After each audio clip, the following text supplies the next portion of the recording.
Coming up on the launch. That's where the dream of becoming a professional rugby league player came from. Was birthed in a prison cell. We were both professional rugby players, and there was stages where we felt depressed, anxious, felt alone as well. So through that pain, we were able to find purpose. Talking and sharing your struggles is just like a skill.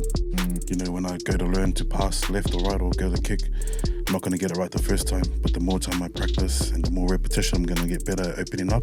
You can't move forward with old damage behind you, and you definitely can't heal what you don't acknowledge.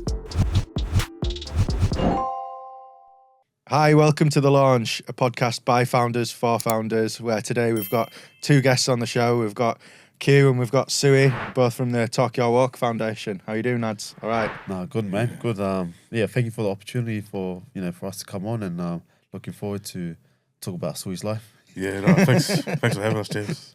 Yeah, no worries. So I came across you boys recently at a couple of events, and we got chatting. We had a few mutual contacts, and I was really inspired by the message of what you're trying to achieve and by your kind of mission that you're on to do what you're doing. So tell us about kind of what your top line of it is. Yeah, so the foundation started 4 years ago.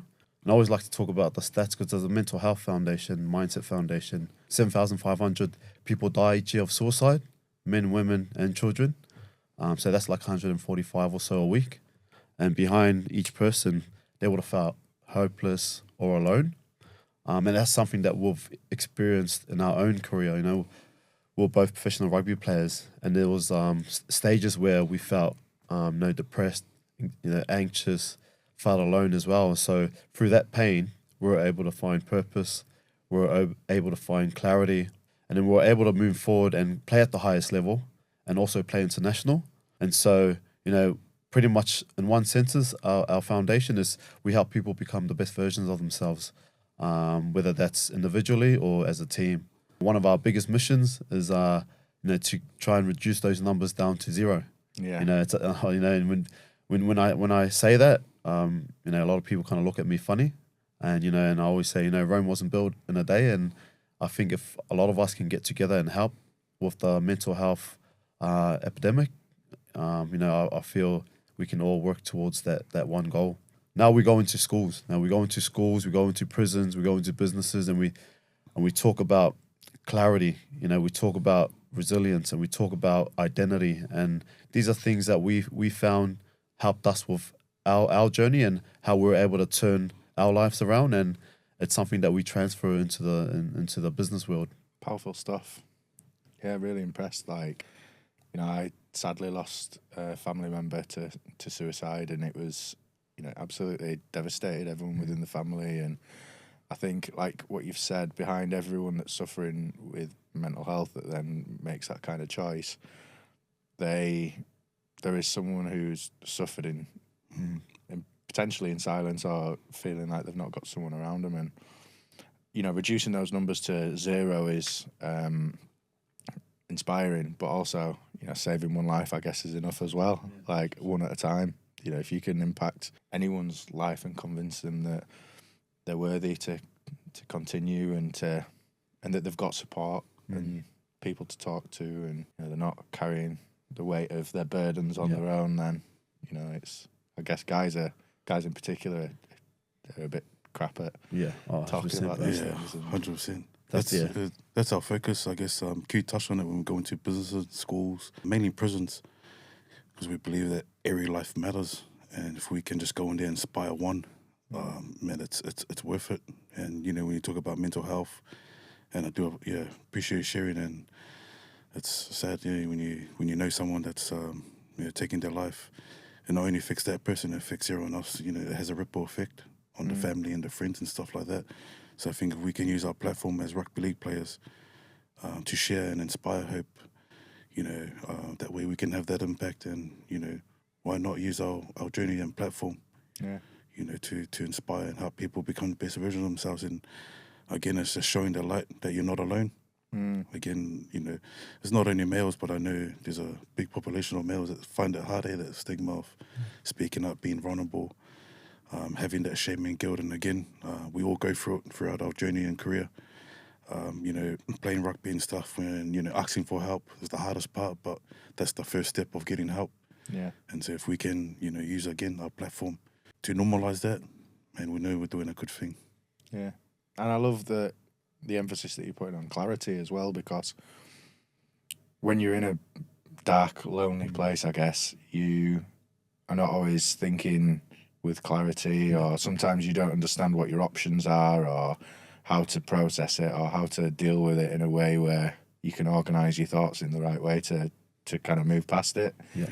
I think, I've obviously had mental health challenges like most people will have done at some point in their life, and, everyone catches a cold at some point. Yeah. I guess it's the same with mental health. Everyone will go through a period where they have their ups and their downs, and it's the seasons of life. But some people catch more of a cold than others, and when you don't have that clarity of how do you dig yourself out of a hole, and particularly, I guess, people who find it difficult will have other compounding effects in other aspects of their life, usually, sometimes substances or drink, sometimes relationships, sometimes work, and other things as well, then things can catch up quick, can't they? And then it's like, if you're not looking after yourself, how do you look after the other things around you? And if it feels like stuff's coming down, then No, and you made a good point there, is about looking after yourself, because that's the biggest thing for us is, we help people become the best version of themselves, but it starts with yourself, and there's a thing that we kind of say on how to try and move forward in life. It's called the 3 C's we talk about, and the first C is courage. Now, you got to have the courage to speak out and know when there's a problem. You got to have the courage to say there's something wrong, also to admit when you're wrong, and that was one of the biggest things for me is, I reached out to my wife and I spoke to her about the problems I was going through, and that was my first step. And like we say, you can't move forward with old damage behind you, and you definitely can't heal what you don't acknowledge. So that's the first step of healing and the first step of moving forward. And the second C is clarity. We just spoke about clarity and being able to be clear on what you want to achieve. It's massive, because you can plan for that. You can put steps in place. You can set goals. And me, when I was a kid, I had a child young. I was 19 when I had my first boy, and I wanted to go out drinking with my friends. I was the only one that aspired to be a professional rugby player, but I still wanted to party, loved that life, and I wanted to party, and so I wasn't clear. can't relate. I wasn't clear on what my purpose was, and so I was able to get the courage to ask for help. As soon as I was clear with what my purpose was, then consistency is the third C. Yeah.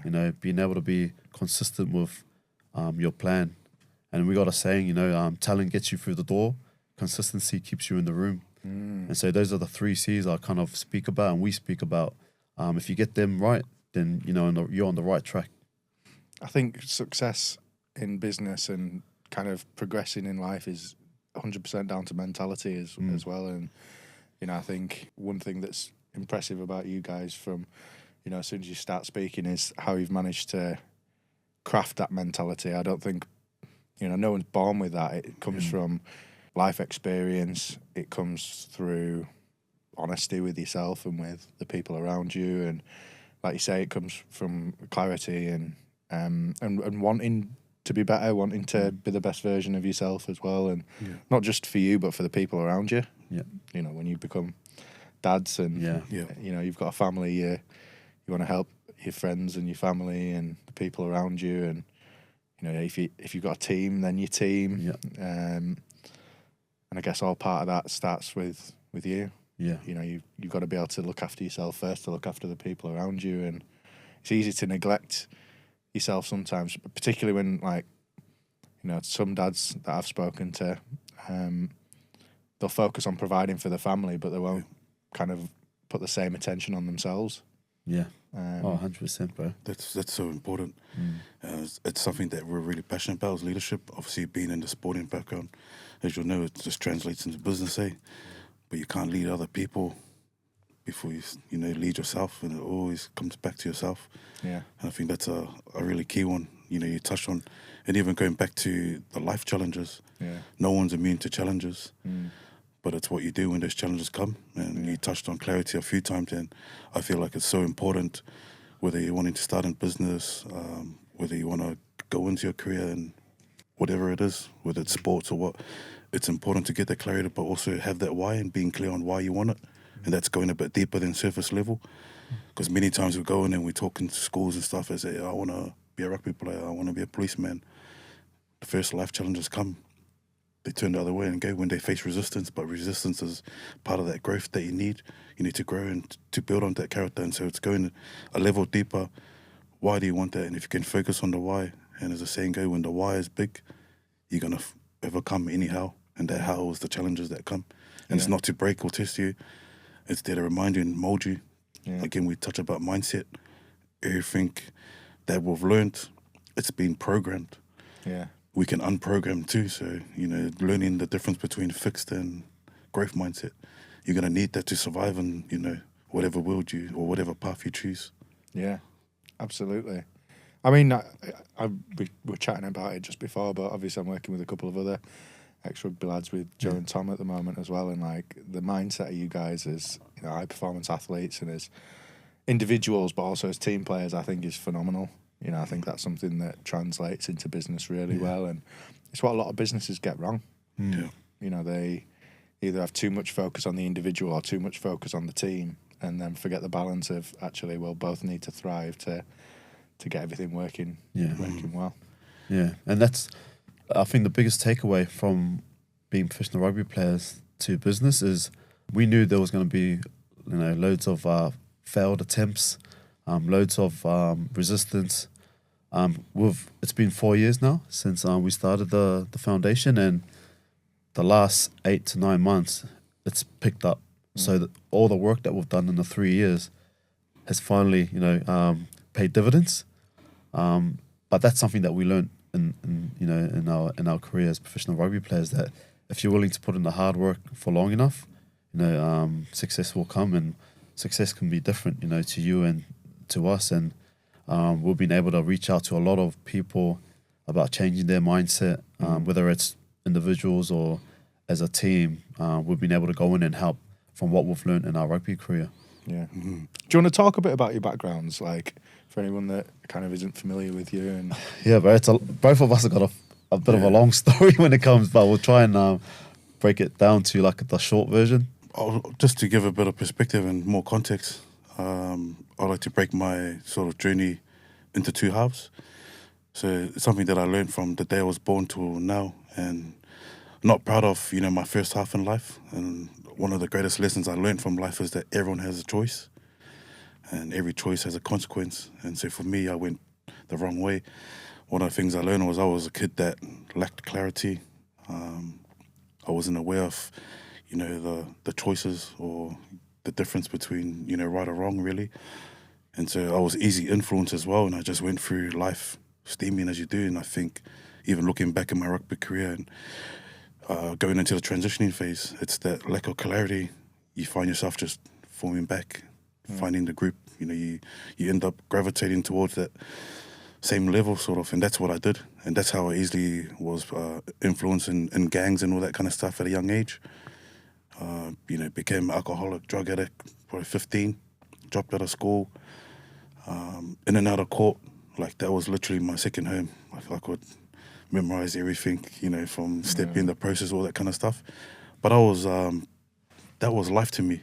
Yeah. And I thought that was purpose at the time. So I'm going through that, again, that mentality, that mindset of I wasn't afraid of anyone.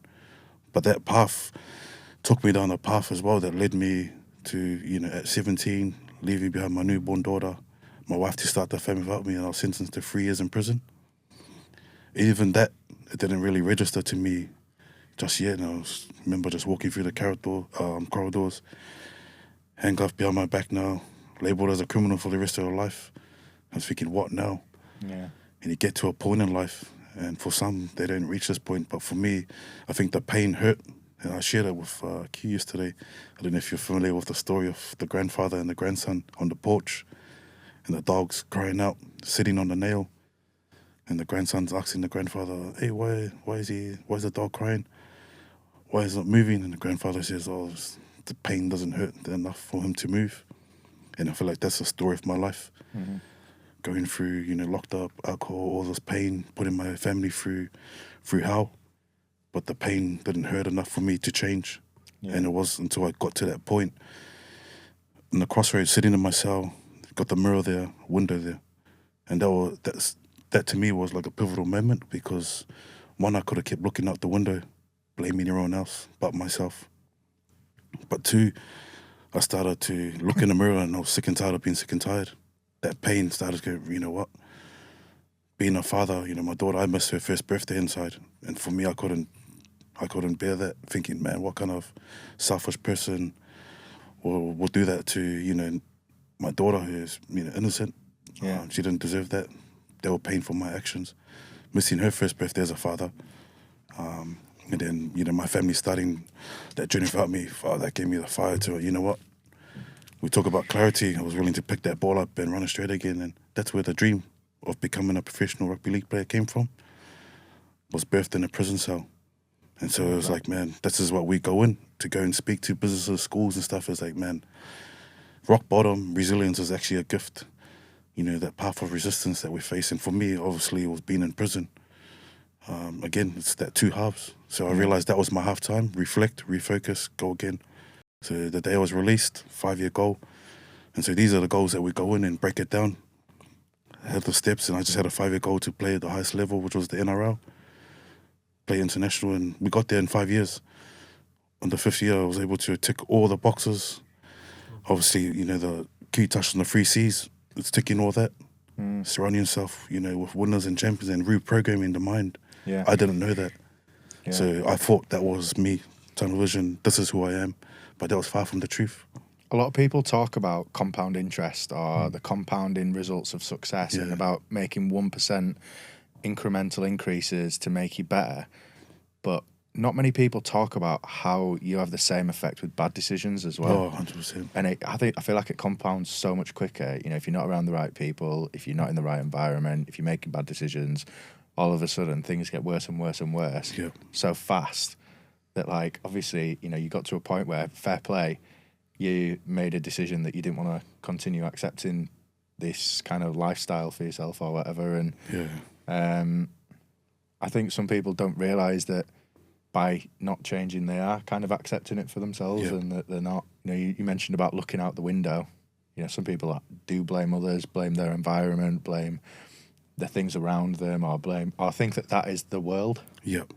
And it might be their world, but other people have a different world, and it is difficult to change. I'm saying this probably from a point of view where I've not been in prison, never got caught. But that's it. To get caught, But that's a powerful thing you mentioned.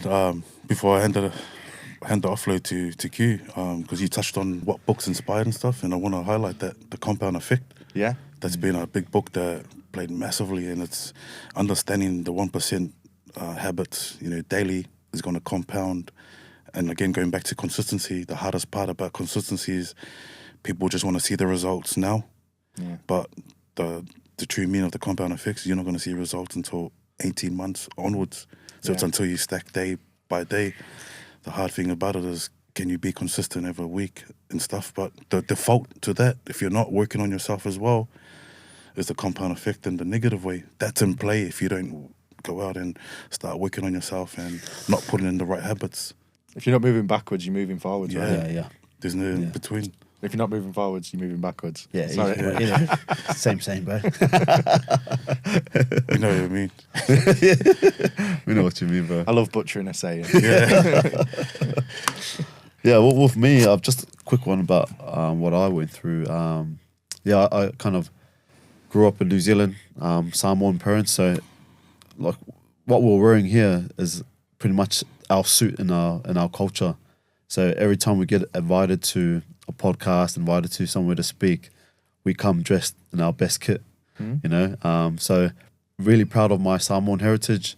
Got 4 boys, 3 brothers, 2 sisters. But when I turned 6, my kind of life turned upside down. My dad passed away when I was 6 on my birthday. And it was, I don't remember my dad much, but I remember the day where he was getting rushed to the hospital because he was cutting my brother's hair So all 4 boys, he was cutting our hair. We were getting ready to go to my cousin's house to celebrate my birthday. And after he cut my last brother's hair, I see like he fainted in front of me, eyes wide open, nothing there, blood coming out of his mouth. And got rushed to the hospital, and he spent like 4 hours in hospital with my mum and my youngest brother, who was 1 at the time. And my mum decided to come home to bring my brother home to kind of settle him down because he was getting agitated because he was so young. But when she got back, he had passed away. And so that kind of changed everything. My mum became a single mother, had to raise 5 kids at the time by herself. She had to get 2 jobs to kind of just put food on the table. And I remember me and my older brother, who's only a year older than me. So I'm the second oldest. I got an older brother who's only a year older than me. We had to kind of take charge at the time while my mum was working, doing the food, putting our siblings to sleep, taking them to school as well. And 4 years later, I'm grateful and blessed that my stepdad came into our lives. He took over, and if you see my last name, it's a long name, bro. Laulu Kongangae.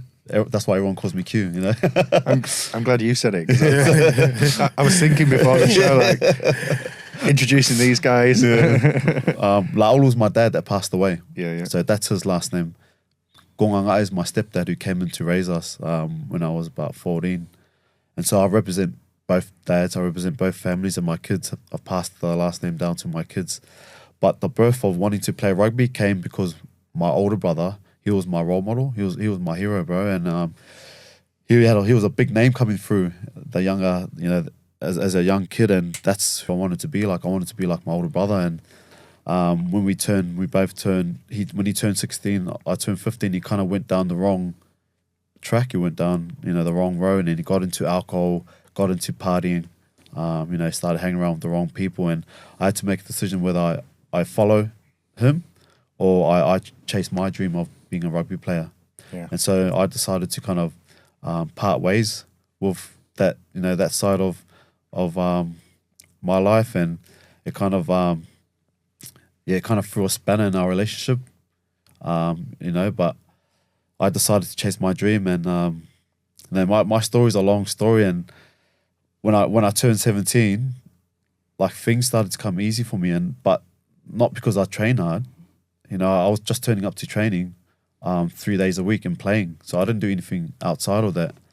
And when I turned 17, 18, I signed I signed my first professional rugby contract with a team called Melbourne Storm. And it's for those who don't know, it's like it's like the Arsenal or Man City in Australia. Yeah. So it's a big organisation, and I went there, winging it, and I went into the environment thinking I'll wing it, as well. And for those who know, winging it to try and reach a goal, try and reach a dream, is not the best plan. And so I went into the environment. I signed a 3-year contract. I didn't play first team. I didn't play grade. I didn't make my NRL debuts just because I went in there thinking my talent was going to get me through. And also I had, I didn't feel like I belonged in the environment, and I feel like it's got to do with my past and, having, feeling validated and, feeling entitled and all that. And so bit of imposter syndrome. Yeah, imposter syndrome. Like, and you see all these big name players like Billy Slater, Cooper Cronk, and they're walking around and just feel like, I don't belong here, man. What am I doing here? A kid, who's come from my background shouldn't be here. And so that all played a part. And also I was lazy, and like you talk about clarity, I still wanted to party with the boys. I didn't care about training hard. I didn't care about doing the extras. Blame my son, blame my wife at the time. Even though my wife gave me her blessing to do whatever I needed to try and be a professional rugby player, I made excuses, that my son was born, I didn't have time. I'm a young father. But, as soon as I implemented the threes, the big threes, and to kind of cut my story short, things started to happen for me. When I talk about courage, clarity, and consistency, things started to happen for me. And I made my international debut in 2010, played against New Zealand, played against Tonga. I was the only amateur player to play in that squad. Most of the squad were NRL players, Super League players, and I decided to come over to England, and I made my Super League debut at the age of 33. And for those who who don't know much about rugby, when you're 33, you're almost retiring, or you're. It's old for a rugby league player, Yeah. So in the Super League, you're only allowed 7 overseas players, and they're usually big name players that they buy to come over. So I was untested. I was a quota spot player, and to make my Super League debut at 33 is kind of impossible. In terms of that age and the rugby age as well. And so I talk about the compound effect. Being consistent, because if you're willing to work hard enough for long enough, things will start happening for you. And so that's a little bit about my journey and what I've been through, and the lessons I've learned in my rugby career. I'm able to take it into the real life, in business, and also our sons who are aspiring to be professional rugby players as well. We're able to teach them, the mistakes we've made, and don't do that, man, because this is what I fucked up with. And so, how did you then go to shape the business as a result of your success in rugby, and what kind of inspired you to go on the journey kind of post your professional rugby career? Yeah, the business started off at Costa Coffee in Cass. Yeah. Shout out to Cass. Well, lots of good businesses. 4 boys, 4 rugby players. Myself, Sui, Jesse Senlafau, Pete Matautia. We've all played at Cass for Tigers. And we usually go to Costa Coffee to kind of review the weekend, the game, see what we can improve on. Accountability, just keeping each other accountable. But this one time we went, one of the boys, Pete Matautia, he opened up to us for the first time about how we tried to commit suicide when he was 19. And if it wasn't for his brother walking in on him, he wouldn't be here at the time. He wouldn't be here now. And so he opened up about how we still struggled with that pain. And it was the first time we'd heard the story. But him opening up gave us the courage to open up ourselves. And we went around the table, spoke about what we were struggling with, what we'd been through. And on the back of that, we thought, without platform as rugby players, why not start a podcast? And we just talk about life, talk about our struggles, how we deal with it, what we do to move forward. And on the back of that one podcast, the amount of feedback that we got, was crazy, man. The amount of people that reached out to us and said, "Oh, just use opening up, I'm able to kind of make positive changes in my life." And so that's how our foundation started, bro, on the back of that. And that was 4 years ago. Yeah. It's just sometimes useful to know you're not the only one that's had struggles or is struggling as well, because the loneliness aspect is, sometimes when I've struggled, talking to other people about it, I had some counselling when I had some struggles and stuff like that. It's a big step, and sometimes it's not an obvious step for people. It's sometimes your friends or your colleagues or whatever, you might not want to bring those kind of things up, but it's the bravery, and then actually the first time you speak about it, it's difficult. The second time, it's a little bit less difficult, and each time you then speak about it and process it and verbalize it, I guess, then you get to a point where it gets a little bit easier each time, and then that's how you develop the clarity of kind of, this is the situation that I'm in. I'm not happy about it. This is the direction that I'd prefer to be going in, and then you can start to organize yourself a little bit. 100%. We often just normalize talking surface level way. We don't often go deeper, and it's something that we've learned through our journey. It's talking and sharing your struggles. It's just like a skill. When I go to learn to pass left or right or go to kick, I'm not going to get it right the first time, but the more time I practice and the more repetition, I'm going to get better at opening up. And there's a key part in what we've learned that helps change is learning to ask for help. And I like to use that analogy. I don't know if you guys have ever experienced it, going into a supermarket. I'm terrible at this. Wife gives me a list, and instead of asking the shopkeeper on where just to kill the time, if I just go directly, can you show me this? I'm like this, and it's probably one night I'm walking down, up, left. 2 hours. 2 hours to see the heat map on it. That's it, mate. If I had a tracker and see how much steps I'm taking, I'm like this, and all of a sudden I was like, excuse me. They just go down here, just over there. And you tie that back into the help we need, mental health or whatever it is. Just, man, you can save yourself a lot of pain, and everyone else around you if you learn to ask for help. And that's what we're doing now with the foundation. Love that. As rugby league players, having the platform we have, if we can be vulnerable, that's going to help everyone else thinking, man, if these rugby players, because a lot of the time there's a perception on rugby players are immune to challenges, but it's far from the truth. Yeah. Every human being is going to face challenges, different levels. Yeah. It's just how you respond, and it's actually a good thing. Is realizing the challenges we face is actually elevating you, if you can see it that way. You want to touch on? Sorry, I just feel like it's important that you touch on the checking in, the checking in fam. Yeah. Just so for those who struggle to check in on their mates, I think this is an easy way to get deeper instead of just checking in on surface level. Yeah. So often we just check in. Is it? Yeah, pal, how you doing, mate? Yeah, right, mate. Yeah, I'm right, mate. Yeah. And then we just leave it there, eh? Yeah. But going a bit deeper is just going, man, how's the family? And then you create that dialogue. And I like to use, I'm a visual learner. So playing table tennis, for any table tennis out there, but you hit, table tennis, and that's the first question. Yeah. And then you got to hit it back to me, and we carry that conversation going. So obviously, like we touched on it before, finding out you got 2 kids, 2 beautiful kids. Yeah. And all of a sudden you're going to ask me, how's my kids? And then we go from there, and eventually 3 we move boys on. and a girl. That's it. Yeah. And we give it a rating as well. Yeah. So how's the family? 0 to 5, Yeah. eh? Yeah. So 0 to 5. And if you're saying, it's a 2, then we try to go a bit deeper. Why is it 2? Yeah. Even if it is a 5. And that rating, that kind of alarm bells kind of, if you need help later on, we'll decide whether you need help and try to get you help. Or just get the support Or that just you get need, the or support, have a yeah. chat to maybe a family member or whoever it may be. A's activity.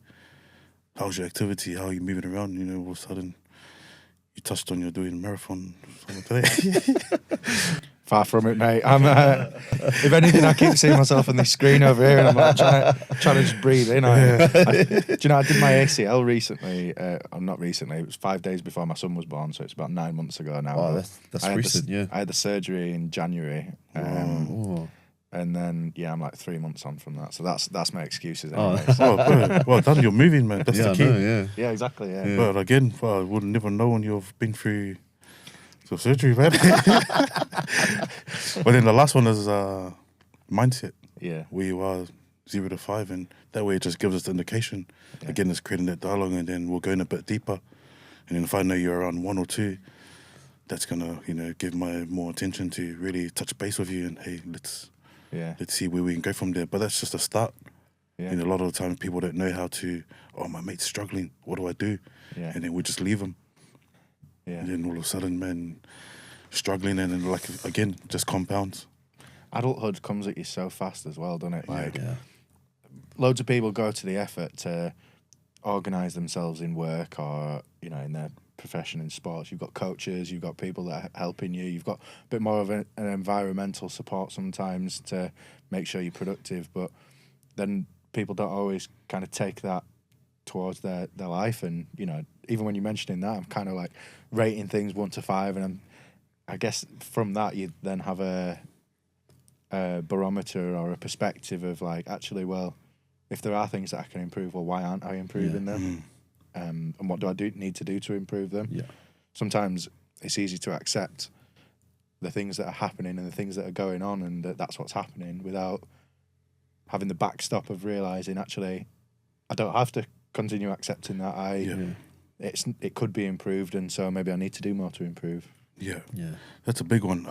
Q touched on as well. He spoke at an event yesterday. Being able to reflect, journaling, and something that we touch on when we go, the difference between the ordinary person and extraordinary person, the routines, systems, and having a system and routine in place in the morning to reflect. Because sometimes we can be so busy doing this and that, and we reflect to stop and look, hey, how am I doing? How am I doing in this area? How am I doing in the business area? And that's where you can grow the most. Okay, I just need to tweak this here and there. Yeah. That's a big one, because you can just go left, right, straight, and sometimes you might not even, you talk about clarity again, and not being able to have systems in place, personally or in business, to stop and see, man, am I actually going the right direction? I think it's inspiring what you're doing, and I think that the way that you communicate it as well is really low ego and down to earth. It's something that I would imagine anyone can relate to. Sometimes I think the message and the importance of the message around mental health and mindfulness and stuff like that gets lost in jargon or in kind of words that are up here. And for normal people, sometimes meditation or journaling or kind of mindfulness might be something that seems like a step into something new that, why would I be mindful? Like, I'm just living my life, or why would I journal? But in reality, like, checking in on yourself and making sure that your life is as you want it to be, and that you are reflecting and making sure that if there are any improvements, that you assessing them and making them, and like you say, making tweaks. Sometimes small changes make big differences. Yeah. And especially when you compound them over time. Yeah. That's cool. a powerful one. Is that small hinges opens big doors, eh? Yeah. And it's something that I learned. The opposite, again, going down to the compound effect. I knew what the compound effect did to my life. And this was the first half. No journaling, no mindfulness, no emotional, stability or, intelligence. Didn't know anything about that. And so the flip side of that, when I started using the mindfulness, the routine, which the first steps I learned in prison, that's why a lot of the stuff that we talk about as organizations, it's not something, we've just read. We've actually lived and experienced it. And so we want to come across that to be able to cover whatever level you're at, because we just want to be vulnerable. And that's why all the time when we do share and go into, we get emotional because we're opening up, wounds from the past, just so we can pass that message on. And it's a good point that you mentioned that when we do our workshops and our programs, we wouldn't get you to do things we haven't done. So whether that's in schools, prisons, businesses we've been in, we talk about routine, we talk about goal setting, but like I said, we wouldn't get you to do anything we haven't done. And so a lot of the workshops and the programs, we implement our cultural stuff because that builds connection, trust, and it builds a team, and you've been to a few of the places we've been to where we've got everyone to do the warm up and all that, but there's a reason behind that, and I just feel like when we do implement the cultural stuff along with the stuff we've learned as professional rugby players, a lot of people get a lot of positive impact out of it. I can see that. And so we've talked about some of the public sector stuff that you've done, schools and prisons. What about corporate? Kind of how are you helping businesses to implement these practices into what they're doing? Can you name some of the clients that you've been working with and what you've done for them? So WDH is kind of both. They've changed their name now to Vico Homes, I think. So they're a big business in Wakefield Council. So we've gone in and we've done mental health workshops, but then on the back of that, they've asked us to go in and do resilience workshops, goal setting. We've done workshop with Ala, the dairy company. We went in and did team building, resilience, goal setting. Now they want us to come in and work with a few other different departments. We're talking to Leeds Building Society. They want us to go in. Another company reached out to us through our website. So they want us to go and do like a big conference workshop that's got to do with resilience, team building. Mindset, goals. Yeah. How do we go in and get everyone going into the same direction, and how do we get everyone, living by the values that they've got as a company? How do we get everyone seeing the vision they have as a company? And so we go in, and just because we've been in loads of different teams, and we've been in successful teams, and we've also been in teams that haven't been so successful. I think Suaia was at Casford Tigers when they're fighting for relegation. I think that was his fault. There's lessons there, but the lessons that we've learned, we're able to go into businesses and help them come together as a team and row in the same direction. Yeah, I think the biggest one too, especially in businesses, man, is if you were to go ask any employee, tell me your values, tell me your mission statement, tell me, your goals. You'd be surprised that, the answer you get to, and we've gone to so many and they didn't know, I don't know. Yeah. And, how do you drive? Because obviously coming from a high performance background, it's cutthroat. We have to perform, or that's your position gone. And again, what leads on to that is no contract for the following year. So you have to perform at every level, training, all that kind of stuff. So there's a culture in terms of the athletes that go in, day out, to perform at that peak. But because we understand the values as well and the vision, obviously top 8 at the end of the year, obviously premiership and all that kind of stuff. Yeah. You stem that back into business world. How do you get high performers if no one knows the direction they're going, the Yeah. values they live, how do you get them to live out the behaviors that you're wanting to move as? And so that's where we go in, and we were surprised that, you know, at many organizations that we've been in, that they just said, oh, I've never thing. And so how do you get her to perform at that level? Especially in the sales department, that was probably my biggest, you know, I was like, hey, he's in the sales department. Yeah. You got a high performance where all generates is like the motor, you know, Yeah. of the business, and you just don't have a focus, or there's no Buy-in, real yeah. resilience here or buy-in. Yeah. That to me was like, man, as a CEO, So you many wanna be- companies focus on the nuts and bolts and the day-to-day aspects of what their role is, that they kind of forget. And, you know, speaking from experience as well, you know, values Yeah. and behaviours are really the things that, in combination with those nuts and bolts, drives profitability and drives growth. Yeah. yeah. And having one without the other is kind of maybe a path to mediocrity. No, Yeah. You're spot on. But I think even it gets misused, I think, a lot of times, is the resilience. Yeah. How can you perform at a high level under pressure, sales, and you've got demands coming in if you're not resilient? Yeah. Again, mindset. Is pressure a bad thing? And so a lot of the times we go into it, it's like, man, you see pressure, but man, it's actually a blessing if you can have a performer Yeah. perform under pressure, Yeah. knowing how to get the sales into place and, you know, moving all in the right direction, but as a team as well. Yeah. Because there's no point having one good performer here and then all the rest of you are lacking. And so, again, there's a lot of joy when we go in and share a bit of our journeys and touching on the leadership side of things. Yeah. When we can go and help inspire businesses, how do we roll in one direction? Yeah. I won't mention the name, but one of the organizations that we've just finished a 6-week program, we kind of had to start from the bottom up. We had to help them come up with their vision. We had to help them come up with what their 3 values are, what the behaviors were, and the non-negotiables that they needed as a group. And also, how do they give feedback without, you know, taking it personal? Because I feel like that's something that they weren't used to, or it's something that we're used to as a rugby player. Because, you know, if you're not, Yeah, I bet. yeah, the coach ain't, you know, if you're doing something wrong, the coach is spraying you on that Monday, you know, the worst. after the game. You know, why weren't you tying in? Why'd you miss the tackle?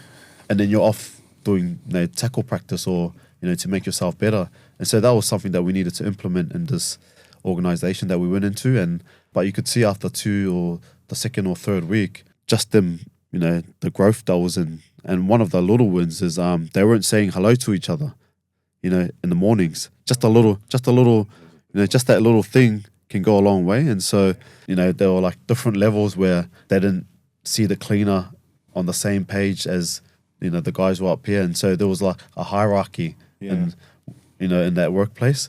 And so we kind of stripped it down, and in order for the business to be successful, you all need to be treating each other the same. And it starts from coming in and saying good morning to everyone. And the 2nd week, 3rd week, you know, they're all trying to implement just that little thing, and you know, it makes a big difference. Yeah. You know, builds connection, and it brings, you know, everyone together. Yeah. It's a big one, eh? Yeah. Yeah, absolutely. Yeah. What advice would you give to people who are maybe thinking about setting up their own business, or who are thinking about getting into business in general? Like, what advice would you give them in terms of books, podcasts, things that have been helpful for you to start making? I guess you've obviously had success in sport and you've used that as a platform for your business stuff, but it's still a big step to take, and it's still a step that not a lot of people either feel comfortable with or feel like they've got the options to be able to do. So what were the things that helped you, and what advice would you give to others that were thinking about doing something similar? Yeah, that's a really great question. I think for me is growth. You know, you got to grow yourself. Again, what you pour in is going to determine what comes out. I think one of the things we learned from our own rugby background and, you know, start implementing it into life and business is you got to have mentors in life. I think I read it on one of these books. You got to have 3 types of people in life. Those that are 5 to 10 years ahead of you, that have got the fruits in life where you want to be eventually. The second people are the ones that are on your level, so you can run and, you know, journey with. So we've got Q here. And then you've got those that are behind you that you're willing to pick up again. Hey, this is the way forward. Love that. And so if you can get clear on that, again, it's having, you know, mentors in life is going to help you from the trial and error or making those expensive mistakes. Because Why would you put your head in the wrong tackle if you've seen someone else get knocked out in a game? Same in business. Why go in those pitfalls if you've known someone else has been there before? And so it's having that wisdom, again, that comes from the books, the podcasts, you listen and read to. So if you can grow yourself first, you'll notice that you'll start to elevate, and then you attract the right people around you, and the doors will eventually start to open. And I think one of the biggest podcasts for me, I love to listen to and start my day off in leadership, is Craig Rochelle. I like how he breaks down the steps. He's got 20, 30-minute podcasts, so it's fast, easy read. And he talks about lots of steps on how to be a better leader. Obviously, leadership starts with you.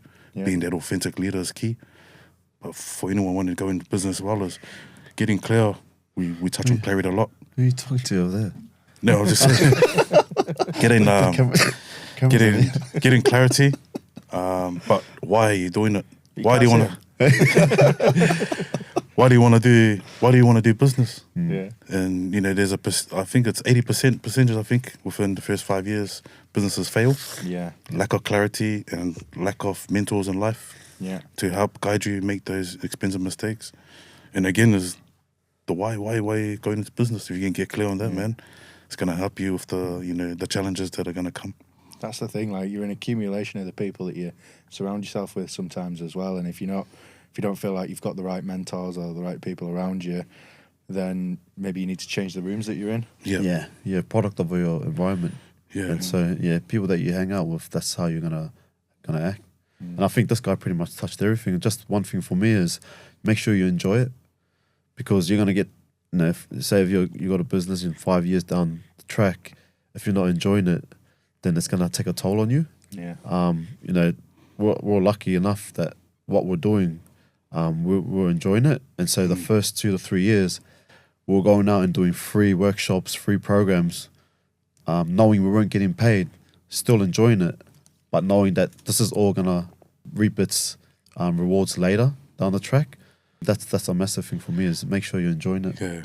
If your dreams don't inspire you, you let your nightmares drive you. What's that? What does that look like if you don't go for it?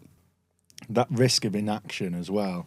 People sometimes only see the risk of doing something, but there is a massive risk of not doing something as well. Like, if you continue the way that you are going, and if you continue doing things that are not serving you in the way that you want them to, if you continue on in an environment where you're not happy, if you continue in relationships where you're not happy, that the effect on that can be so negative that, I've personally been through it myself, and it's, like most people as well, that if you don't recognise it and sort it out, then what type of person do you become as a result of that? What's the compounding effect of that over time? Yeah.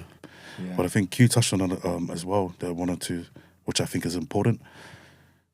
When we started this foundation, we attached it to a purpose, and it was to serve people.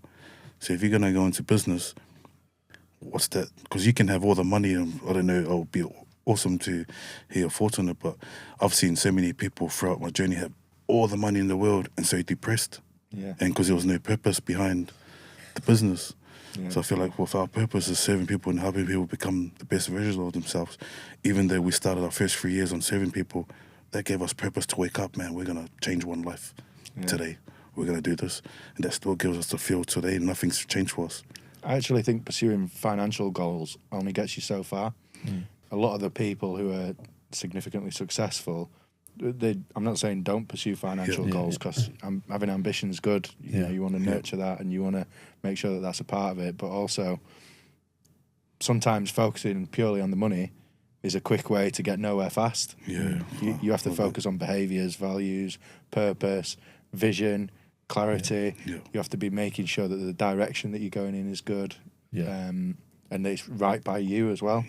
Alignment to yourself is a big thing. Just because that's someone else's goals, just because that's someone else's missions, that might not be what is right for you, or you have to self-reflect and think about what's right. And sometimes being happy and enjoying what you're doing and being around the right people and being prepared to make little changes sometimes to get there is the fastest route to success, because if you're enjoying it, then it doesn't feel like as much work and it doesn't feel as hard, and then I guess working hard is one way to be successful, and it's certainly kind of the way that I got there. Yeah. But working hard isn't the only way to do it too. Yeah. One of the analogies that I've used in team management in the past is that if you talk about the optimum supporting zone of kind of where you are in terms of performance, if you're not trying hard enough, you're just not going to get there. But if you're trying too hard, then you're like rushing into tackles, you might potentially be injuring yourself or other people, you're impulsive, you're making decisions that are not with clarity, and really you want to be in the middle, in the zone or whatever, to make sure that you're pushing yourself, but also not to the extent where it's having a negative detrimental effect as well. And pursuing money at all costs or anything at all costs can be detrimental to people's overall success as a result of that. And I think balance and harmony and everything that's kind of around that is, you know, the glue that holds everything together, really. That's speaking about all this is kind of why I named my company Velocity as well, by the way, because velocity in scientific terms is speed times direction. So like, You would know that, eh? Yeah. We actually had so during COVID, we had our team. So we had a crew. So obviously you couldn't do anything then. Our team was actually called Team Velocity. Just because of how I used the sniper back then. You know, the velocity of the bullet going, traveling miles and miles when it's unheard of, you know, scientific proven it can't get to kill the enemy, and I was defining the odds. So Was this for a game? Or Black Ops? Black Ops.